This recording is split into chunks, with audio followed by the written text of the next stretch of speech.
رحلتك مع السلامة والصحة المهنية هتبدأ. يمكن سمعت عن المجال قبل كده، يمكن لسه بتدور. هنا هتلاقي الإجابة. لو بتسأل يعني إيه سلامة وصحة مهنية، لو نفسك تشتغل في المجال مش عارف تبدأ، أو حتى شغال وعايز تتعلم أكتر وتطور نفسك، القناة دي معمولة ليك. هنا هتلاقي محتوى مبسط، عملي، ومن قلب الشغل الحقيقي. هنتكلم عن فرص الشغل في مصر،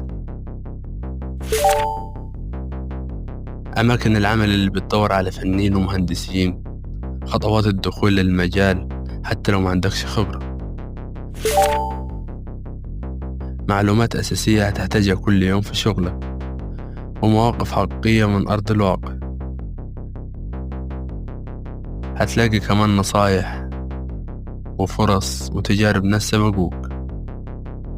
احنا هنا علشان نسهل عليك الطريق ونمشي معاك خطوة بخطوة. كل أسبوع فيديو جديد، مستر سيفتي معاك في كل خطوة في عالم السلامة والصحة المهنية.